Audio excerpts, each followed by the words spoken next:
හරි. ඉසිව රසපුව තුල අද දවසේ කතා කරන්නේ මොකද්ද කියන එක ඔබට අපි පුංචි ඉඟියක් දුන්නා. ටානියා මේ කතාවක් තියෙනවා. පිරිමියෙකුට හරියන්න හරි වරදින්න හරි විවාහයක් කරගන්න ඕනේ කියලා. හරියන්න තමයි වරදින්න නෙමෙයි. නෑ එහෙම කියන්නත් බෑනේ. සමහර වෙලාවන් තියෙනවා.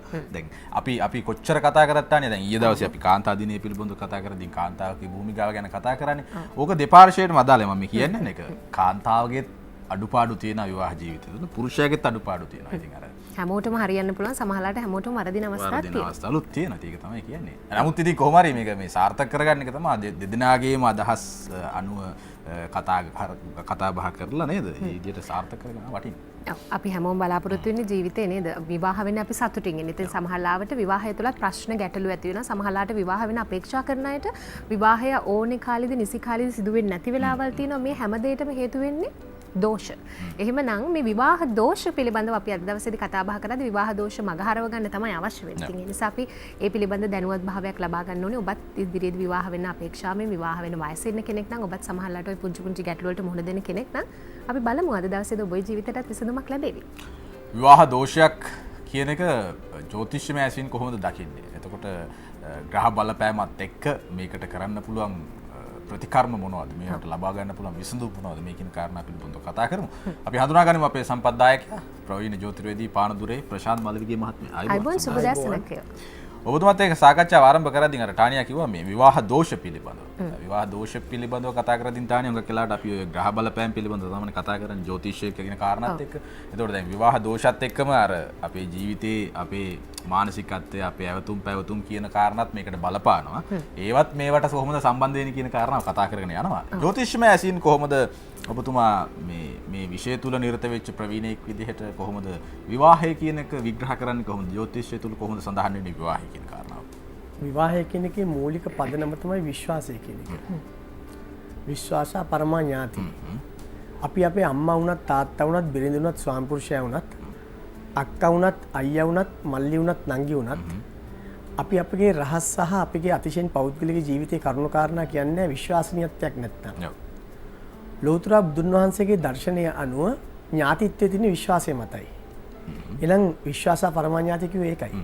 අපි ඇතැම් වෙලාවට අපි අතිශයින් පෞද්ගලික කරුණු කාරණා අපගේ මිත්‍රයෙක් එක්ක කියනවා. අපේ සහෝදරයෙක් සහෝදරියක් එක්කවත් කියන්නේ නැහැ.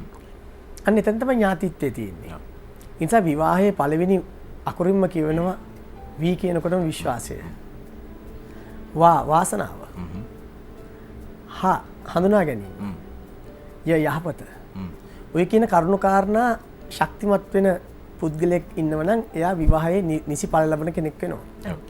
නමුත් කිව යුතු විශේෂ වැදගත් කාරණය තමයි ඔබ කුමන තරාතිරමක හිටියත් ඔබට ඒ වාසනා ගුණය ඔබ උපතින් උරුමෙන් ගෙනහපු නැති දෙයක් නම් නැති දෙයක් ඇති කිරීමේ හැකියාවක් ජ්‍යොතිෂ ශාස්ත්‍රයේ කිසිම කලාත්මක ශාස්ත්‍රයකට මොනම දෙයකටවත් නැහැ.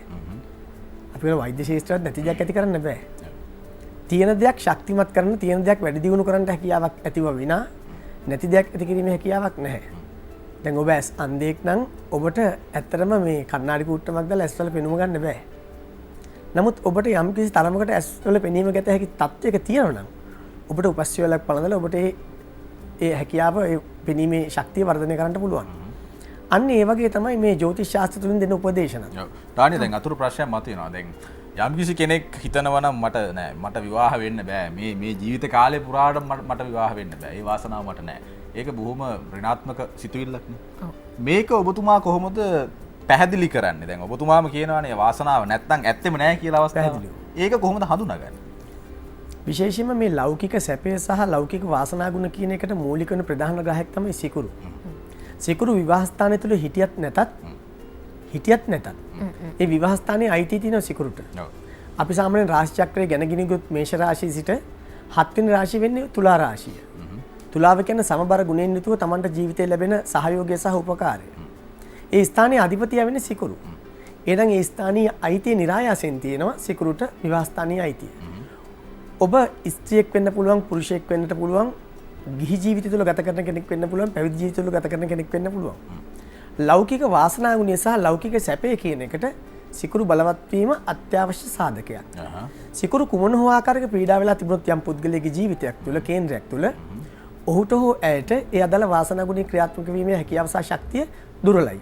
ඔබ දැකලා ඇති සමහර අය තරුණ කාලෙදී නොකානෝබී හම්බ කරනවා. ඔව්. වයසට ගියාම මම සැපට කාලා බීලා ඉන්න කියලා. වයසට ගියාම දොස්තර මහත්තයා කෑම තහනම් කරනවා. ඔයා තෙල් දාපුව කන්න එපා, සීනි දාපුව කන්න එපා, ලුණු දාපුව කන්න එපා කියලා. ඒතර තරුණ කාලේ හොඳට කන්න බොන්න පුළුවන් කාලේ එයා කාලා බීලත් නැහැ. වයසට ගිහිල්ලා යට කන්න බොන්න ලැබිලත් නැහැ. ඒ විවාහ වාසනා ගුණයක් කියන්නේ එක්තරා විදිහකින් නම් ලෞකික කාම රසාස්වාදය. ඒ රසාස්වාදය විඳීමේ වාග්ය සහ වාසනා ගුණය තියෙන්නට නම් ඒකටත් ලෞකික වශයෙන් පෙර කරන ලද පුණ්‍ය බලය පින් බලය තියෙන්න ඕන. ඒ පින් බලය නැති කෙනාට නැති දෙයක් ඇති කරන්න බෑ.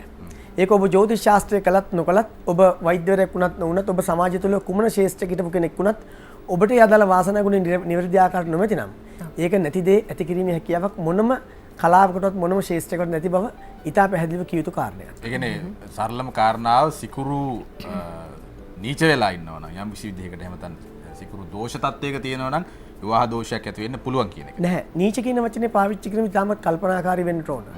නීච වීමේ ස්වභාවය තියෙන තමන් සන්තුෂ්ටියටපත් නොවීම. සිකුරු නීච පුද්ගලයන්ට නැතම් දේවල් ලැබෙනවා. දැන් තියෙනව නැහැ කියන අර්ථයත් පැහැදිලිද? දැන් තියෙනව නැහැ. දැන් මට තියෙනව භාවිතා කිරීමේ වාසනා ගුණය නැහැ. තව අයට මේ නැති අවශ්‍යතාවය තියෙනවා නමුත් තමන්ට නැහැ. දැන් ඒ දෙකම එක්තරා විදිහේ කර්ම දෝෂයක්. ඒ නිසා සමහර අයගේ සිකුරු උත්පත්තිය නීච වෙලා තිබුණා තමන්ට දේවල් ලැබෙනවා. නමුත් තමන්ට ඉටු කරගත නොහැකි ආශාවන් ජීවිත තුළ තියෙනවා. මට දැන් ලැබුණාට දැන් අපි හිතමු තමන්ට හොඳ ස්වාමි පුරුෂයෙක් හොඳ බිරිඳක් ලැබෙනවා. නමුත් තමන් එතන සතුටටපත් වෙලා නැහැ. සන්තුෂ්ටියටපත් වෙලා නැහැ. ඉතින් එවැනි අයට මානසික වශයෙන් යම්කිසි ආකාරයක ආතතියක් අසහනකාරී තත්ත්වයක් ඇති කරනවා ආශාව ඉටු කරගත නොහැකි වීම නිසා. විවාහ වෙන්න අපේක්ෂා කරන වයසේදී විවාහ වෙන්න බැරි වෙන එකක් දෝෂයක්. විවාහ වුණාට පස්සෙත් යම් ප්‍රශ්න මත ගැටුම් දරුවන්වල නැති වෙන මේවත් විවාහ දෝෂ. අපි තවදුරටත් විවාහ දෝෂ පිළිබඳව කතා බහ කරන්න බලාපොරොත්තු වෙනවා. ඊට කලින් අපි විරාමයකට ගිහින්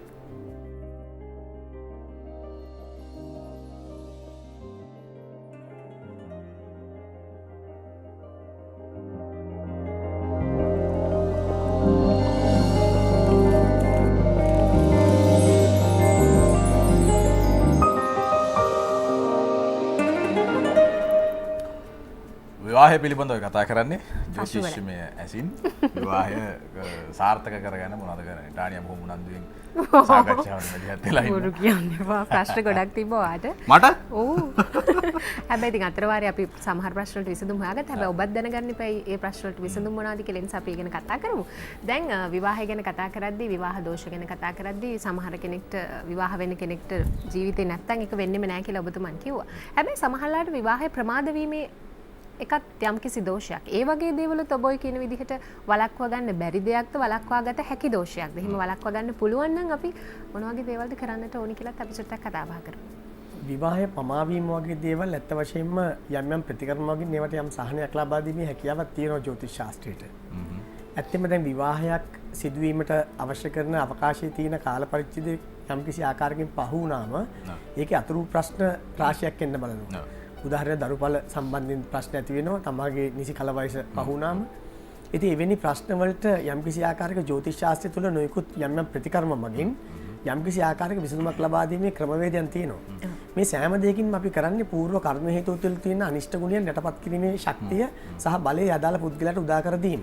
අපි දන්නවා කුසල කර්මයට නිතරම කුසල විපාකයක් ලැබෙනවා. අකුසල කර්මයට අකුසල විපාකයක් ලැබෙනවා. එවිට කුසල කර්මයට කුසල විපාකය දුන්නම කුසල කර්මය අහෝසි වෙනවා. අකුසල කර්මයට අකුසල විපාකය දුන්නම අකුසල කර්මය අහෝසි වෙනවා. අපි හැමෝම කැමති අපිට කුසල කර්ම විපාක දෙනවට අකුසල කර්ම විපාක නොදී. අන්න ඒ තුලට කරන්නා වූ යම් ප්‍රතිකර්ම තුලින් අපිට පුළුවන් යම් කිසි ආකාරයක යම් සහනයක් ලබා දෙන්නට ඒ සඳහා අපිට පූර්ව හේතු දැනගත යුතු වෙනවා. ඒකට තමයි මේ කර්ම කාණ්ඩයත් සමග ජ්‍යොතිෂ ශාස්ත්‍රය තුළ තියෙන සම්බන්ධතාවය නිවැරදිව අඳුනාගෙන ඊට අවශ්‍ය කරන ප්‍රතිකර්ම ලබා දීම සිද්ධ කරන්නේ. ඉතින් ඒ නිසා කෙනෙකුට බෝධි පූජාමය පිළිවෙත්, තව කෙනෙකුට විවාහයක් සිදුවීමට තියෙනා වූ යම් දෝෂකාරී තත්ත්වයන් निराකරණය කරන්නට යම් ඔය නවරත්න ගල් වලට සම්බන්ධ වෙන නොයෙකුත් මණික් ගල් වර්ග පැලීමේ උපදේශ ලබා දෙනවා. ඒක ජ්‍යොතිෂ ශාස්ත්‍රය තුළින් කරන ඉතාමත් වැදගත් කර්තව්‍යයක්. ඔව් ටාඩියා මේ දැන් මේක ප්‍රායෝගික ප්‍රශ්නයක්. ඔව්. ගොඩක් වෙලාවට දැන් ප්‍රායෝගික ප්‍රශ්න තමයි. ජ්‍යොතිෂයට සම්බන්ධ නැහැ හැබැයි. මොකද මේ නමුත් මෙතුමාට මේ මම ප්‍රශ්න යොමු කරන්නේ මෙතුමා ජ්‍යොතිෂයත් එක්ක හුඟක් වෙලාවට දැන් කේන්දර ගලප ගන්න ගොඩක් අය එනවනේ. එතකොට මේ දකින්න අත්දැකීම් එක්ක මම කතා කරන්න උත්සාහ කරන මෙතුමාගෙන් මම අහන්නේ මේ දැන් සාමාන්‍ය සමාජයේ තියෙනවානේ මතයක් ගෑනු ළමෙක් වුණාම ටිකක් කලින් කසාද බඳින්න ඕනේ කියලා. කොල්ලෙකුට නම් ප්‍රශ්නයක් නැහැ. අවුරුදු 30 පැන්නත් කමන්නේ කියලා කියනවා. දැන් මේ අපේ රටේ වේවා මේ ලෝකයේ සමාජ තත්ත්වය දැන් වෙනස් වෙලා තියෙනවා. කාන්තාවත් වැඩ කරන තත්ත්වයටපත් වෙලා තිබුණා. මේක ඊ කාන්තා දිනේ අපි ගොඩක් කතා කරේ ඒකනේ. දැන් ඒතකොට දැන් ඕක වෙනස් වෙන්න තියෙන ඉඩ කඩ කොහොමද? ඔබතුමා යෝජනා කරන ඔබතුමාගේ අදහස මොකද්ද? ස්ත්‍රියකට විවාහ වෙන්න සුදුසු වයස් සීමාවත් පුරුෂයෙකුට විවාහ වෙන්න සුදුසු වයස් සීමාවත් වර්තමාන සමාජයේ මේ ආර්ථික සමාජීය කාරණාත් එක්ක කොහොමද ඔබතුමාගේ අදහස? ආර්ථික සමාජීය කාරණා කියන්නේ වෙනම ප්‍රශ්නයක්. නමුත් ඇත්ත වශයෙන්ම විවාහ වීමට සුදුසු කල වයස කියන්නේ වෙනම ප්‍රශ්නයක්. මොකද ආර්ථිකයත් සමග විවාහ ජීවිතය පටලවා ගැනීමත් එක්තරා විදිහක ප්‍රශ්නයක් අද කාලේ. මොකද කලියුග කාලෙනේ. කලිෂ්ඨ කිලිටි යුගයනේ මේ වර්තමානයේ යන්නේ. ඒ නිසා මිනිසුන්ගේ චිත්තසංතානය තුළ තියෙනා වූ අපේක්ෂාවන් බොහෝ දුරට තියෙන්නේ හුදු බාහිර පුද්ගලයන්ට පේන ලෞකික අභිමතාර්ථයන් සහ අරමුණු. ඉතින් ඒ නිසා බොහෝ දෙනෙක් සමහරවිට මම දන්න අය ඉන්නවා මේ ගේ ටයිල් කරගෙනකන් කසාද බඳින්න නැතුව කසාද පහු කරනවා. වාහනයක් ගන්නකම් බඳින්න නැතුව. වාහනයක් ගන්නකම් කසාද බඳින්න නැතුව ඉන්නවා. තව ඉන්නවා ගේ සිවිලිම ගහනකම් මේ කසාදයක් බඳින්න නැතුව ඒක පහු කරනවා. ඒ වගේ ඉතින් බොහොම පුහු මානසික තත්ත්වයක් තුළ කරන්නා වූ කරුණු කාරණා නිසා අත්‍යවශ්‍යම කරුණක් වූ විවාහය පමා කරන පුද්ගලයෝ සමාජය තුළ මම දැකලා තියෙනවා. මට මුණ ගැහිලා තියෙනවා. ඉතින් එවැනි පුද්ගලයන්ට අපි යම්කිසි ආකාරයක යම්කිසි උපදේශනාත්මක සේවාවක් ලබා දුන්නොත් ඒකේ ප්‍රතිඵලයක් නැහැ. මොකද අනික් කෙනාව අභිභවල තමන් ඉදිරියට යෑමේ හුදු අර තරංකාරී මන්ද මානසිකත්වයකින් යුක්ත පුද්ගලයෝ ඉන්නවා. හීනමානයෙන් යුක්ත පුද්ගලයෝ.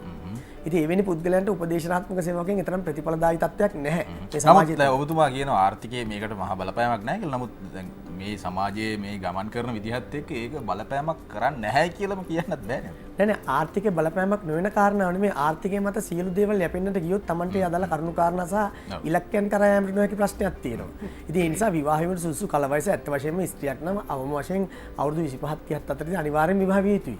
මොකද එතනින් පසුව සෞඛ්‍යමය ගැටලුත් එනවා. අතුරු ප්‍රශ්න. ඉතින් ඒ නිසා විවාහ වීමට අවම වශයෙන් අවුරුදු 30ට පෙර ආතු විවාහ වෙන්නට ඕන ස්ත්‍රියක් නම් පුරුෂයෙකුටත් ඒ හා සමානම තමයි. නැත්තම් ඉතින් මේ Tamanටයි දරුවන්ටයි දෙන්නටම එකට දන ගන්න සිද්ධ වෙයි. ඕක තමයි ඇත්ත කතාව. යථාර්ථය. හරි. දැන් ওই විවාහ ප්‍රමාද වෙනකොට ඒක වළක්ව ගන්න ක්‍රම තියෙනවා කියලා කියවනේ. ප්‍රමාද වීමේ දෝෂ යම් දෝෂ තියෙනකොට සමහර දේවල් වළක්වගෙන අපිට යහපත් විවාහ ජීවිතයකට ඇතුල් වෙන්න පුළුවන් තියෙන ක්‍රමවේදයන් තියෙනවා කෝ ජ්‍යොතිෂය. අපි මේ දේවල් ගැන සුට්ටක් කතා කරමු. මොන වගේ දේවල්ද අපිට කරන්නට පුළුවන්කම තියෙන තරුණයෙක් විදිහට තරුණියක් විදිහට නේ. විශේෂයෙන්ම කිව යුතු කාරණේ මේ මැණික් ගල් පැලඳීම සම්බන්ධව සඳහා යම් කිසි උපදේශනාත්මක සේවාවක් ලබා දිය යුතුයි.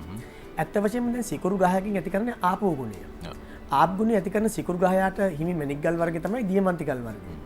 දැන් දියමන්ති ගල් අපි හිතමු සිකුරු යම්කිසි පුද්ගලයෙකුගේ කේන්ද්‍රයක දුර්වල නම් යම්කිසි කෙනෙක් තර්කයක් ගේන්නට පුළුවන් මේ සිකුරුට අයිති ගල් වර්ගය දැම්ම මේ දෝෂය වැඩි වෙනවා කියලා. එහෙම කතාවක් නෑ. ඒ අදාළ මැණික් ගල් වර්ගය පැලඳීමෙන් කරන්නේ මොකද? ඒකේ තියෙන අනිෂ්ඨකාරක ගුණේ ශක්තිය සහ බලය විපරිත කරලා ඒකේ ඒ අනිෂ්ඨකාරක ගුණ ඉවත් කරලා ඒ ඉෂ්ඨකාරක ගුණය පමණක් ග්‍රහණය කර ගැනීම. හරියට නිකන් මැණික් ගල් පැලඳීම සාමාන්‍යයෙන් අපි කියනවා නම් පෙරහන් කඩයක් වගේ. පෙරහන් කඩේකින් මොකද්ද කරන්නේ? අපිට අනවශ්‍ය දේ බැහැර කරලා අවශ්‍ය දේ ලබා ගැනීම. ඒකට විකල්පයක් කරලා හරියන්නේ නැහැ. මොකද තේජස් පඨවි වායුවක් වර්ණ ගන්ධ රස ඕජා ප්‍රසාද කියන රූප කලාප වලින් නම් අපේ ශරීර නිර්මිත වෙලා තියෙන්නේ.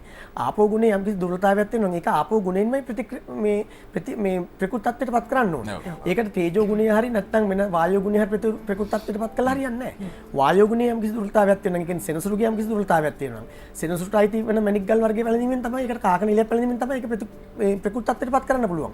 ඒතු ආපෝ ගුණයට මේ නැත්නම් මේ රස රූප කලාපයක් හෝ නැත්නම් තේජෝ රූප කලාපයක් හෝ ශක්ති කරලා හරියන්නේ නැහැ. ඒක විෂම වෙනවා. ඒ නිසා හොඳට මතක තියාගන්න ඕනේ ඒ පිළිබඳව හොඳ අවබෝධයක් තියෙන මැණික් ගල් පිළිබඳව අවබෝධයක් තියෙන ජ්‍යොතිෂ ශාස්ත්‍රානුකූල මැණික් ගල් පැලඳීමේ හැකියාව සහ දක්ෂතාවයක් තියෙන ජ්‍යොතිෂ වේදිකෙන් ඒ සඳහා උපදෙස් ගැනීමත් ඉතා වැදගත් වෙනවා.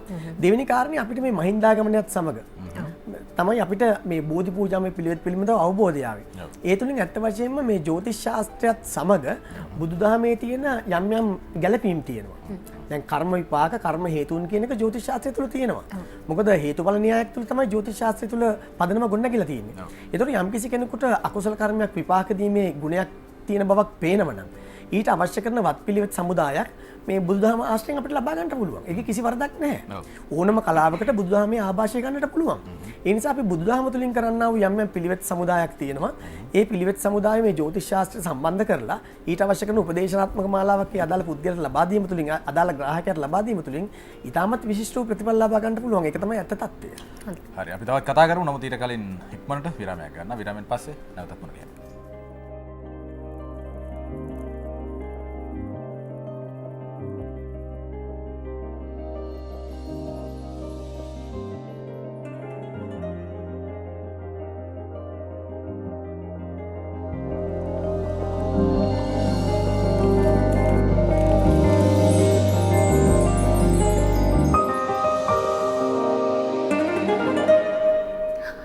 විවාහ දෝෂ සමහර දෝෂ මගහරව ගන්න පුළුවන්. බොහොමයක් දෝෂ මගහරව ගන්න පුළුවන්. ඒ නිසා හිතින් දුක් වෙවි ඉන්න එපා. ඒ දෝෂ මගහරවගෙන යහපත් විවාහ ජීවිතයකට ඇතුළු වෙන එක හොඳයි. හැබැයි ඉතින් විවාහයෙන් පස්සේ දෝෂ ඇති වෙනවා නම් මොකද්ද කරන්නේ ඒකට? මේවා වළක්ව ගන්න එක තමයි වැදගත් වෙන්නේ. ඒකදී හුඟක් වෙලාවට අපි ජ්‍යොතිෂමය ඇසින් ගත්තොත් එහෙම ටානියා ඕනම ජ්‍යොතිර්වේදියෙක් නිර්දේශ කරනවා විවිධ ප්‍රතිකර්මයන් කරන්න කියලා. ඒ වගේම ඒ අය උපදෙස් දෙන දෙයක් තමයි බුද්ධියට ඉඩ දීලා ජීවත් වෙන්න කියන එක. මේ දෙකම සමබර වෙන්න ඕනේ. එහෙම නැතුව එක පැත්තකට විතරක් බර වෙන්න ගියොත් ප්‍රශ්න රාශියකට මතුවෙන්න පුළුවන්.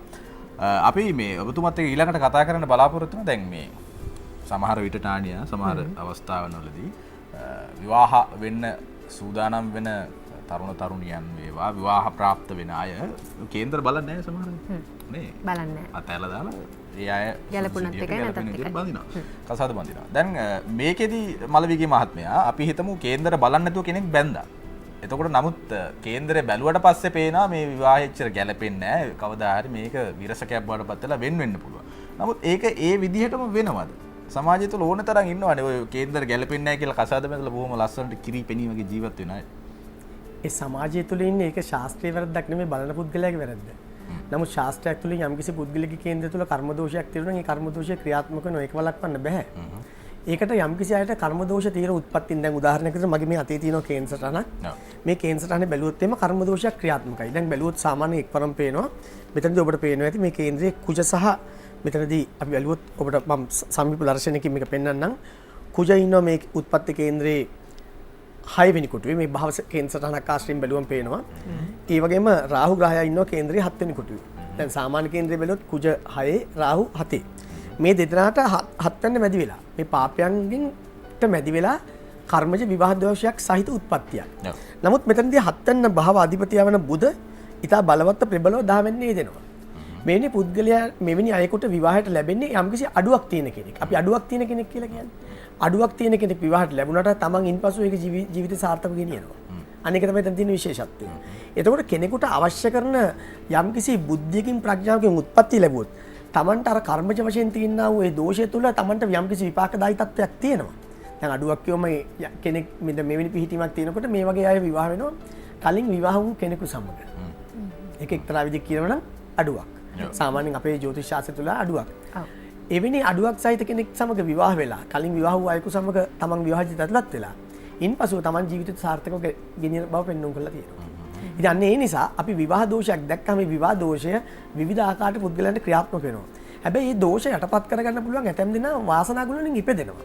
එවැනි පුද්ගලයන්ගේ මම මීට ඉහතත් කිව්වා බුධ බලවත් නම් උත්පත්ති කේන්ද්‍රයක ඒ පුද්ගලයාට තමාගේ බුද්ධිය සහ ප්‍රඥාව තුළින් තමන්ට ලැබෙන යම් යම් විපාකදායි තත්ත්වයන් සමනය කරගන්න පුළුවන් සහජ ඥානයක් සහජ බුද්ධියක් ස්වභාවයෙන්ම පිහිටනවා. සමහරට එවැනි කර්මජ විවාහ දෝෂ තියෙන අය උපන් රටින් බැහැර වෙලා යනවා. ඒ බැහැර වෙලා ගියමත් යම්කිසි ආකාරයකට ඒ කර්ම විවාහ දෝෂය යටපත් කිරීමේ විශේෂ ශක්තියක් සහ ගුණයක් ක්‍රියාත්මක වෙනවා. හැබැයි ඊට අවශ්‍ය කරන බුද්ධියෙන් ඉපදෙන්නට ඕන. නැත්තම් තමන් ඒ උපන් රටින් පිට වුණත් තමන් ඊට වඩා කරදරකාරී තත්වයකට තමන්වපත් වෙන්නත් හේතු ගෙන දෙනවා. ඒ නිසා ඊට අවශ්‍ය කරන බුද්ධිය සහ ප්‍රඥාව පිළිබඳව සුවිශේෂී දැකීමක් ජ්‍යොතිෂ ශාස්ත්‍රඥයා විසින් සිදු කළ යුතුමයි. දැන් විවාහ මේ මැච් කරනකොට පොරොන්දම් ගලපනකොට ඔය දරුපල නැති ඒවා එතකොට විවාහ බිඳ වැටීම් ඇති වෙන්න පුළුවන් කියන දෝෂ හඳුනගන්න පුළුවන්. ඒ දෝෂ හැරුණම තවත් මොනවද විවාහයෙන් පස්සේ ඇති කරන දෝෂ හිතීට හඳුනාගෙන තියෙන අපි ඒ ගැන චුට්ටක් කතා කළොත් ඒවා කොයි විදිහටද පොරොන්දම් ගැලපීමේදී හඳුනා ගැනීම කියලා චුට්ටක් කතා කරමු. ඒ විවාහ දෝෂ කිව්වම ඇත්ත වශයෙන්ම අඩුවක් තියෙන කෙනෙකු සමග විවාහ වීම, දෙවෙනි එක තමන් විවාහ නොවී සිටීම, විවාහයකටපත් වෙන්න නොහැකි වීම, ඊළඟට විවාහයකින් බලාපොරොත්තු වෙන මූලික කාරණා කිහිපයක් තියෙනවා. එකක් තමයි විවාහ වෙන්නේ මොකටද? දරුපල් ලැබීම. දෙදෙනා අතරමඟදී වෙන් නොවීම, දෙදෙනාගෙන් එක්කෙනෙක්ට අකල් මරණයකට පත් නොවීම කියන කරුණු කාරණා තමයි විවාහයකදී ඊටාම වැදගත් වෙන්නේ. ඔය කියන කරුණු කාරණා අපි යම්කිසි ආකාරයක කේන්ද්‍රයක් සටහනක් තුළින් දැක්කොත් ඒක තමන්ගේ කර්මජ හේතුවත් සමග ප්‍රබලව සම්බන්ධ වෙලා නම් ඒ වෙනස් කිරීමේ හැකියාවක් නෑ. ඊට අවශ්‍ය කරන යම්කිසි උපදේශනාත්මක මාලාවක් ලබා දෙන්න පුළුවන්. නමුත් නිත්‍ය විපාක දෙන කර්මයක් ආශ්‍රයෙන් ඒ තුල ගැබ් වෙලා තියෙනවා නම් ඒ වෙනස් කිරීමේ හැකියාවක් නම් මම දන්න ශාස්ත්‍රයක් තුල ඉඳන් නැති බව තමයි කියන්න තියෙන්නේ. අපි ගත්තොත් එහෙම සමාජයේ ඉන්නවා ටානියා ඕන තරම් මේ ධෛර්ය සම්පන්න මිනිස්සු. දැන් Tamanගේ කේන්දරයේ මොන තරම් අඩුපාඩු දුර්වලකම් තිබ්බත් සමාජීය සාධකත් එක්ක තමන්ගේ බුද්ධිය වර්ධනය කරගෙන අවබෝධය පුළුල් කරගෙන ජීවත් වෙන මිනිස්සු ඕන තරම් සමාජයේ ඉන්නවා.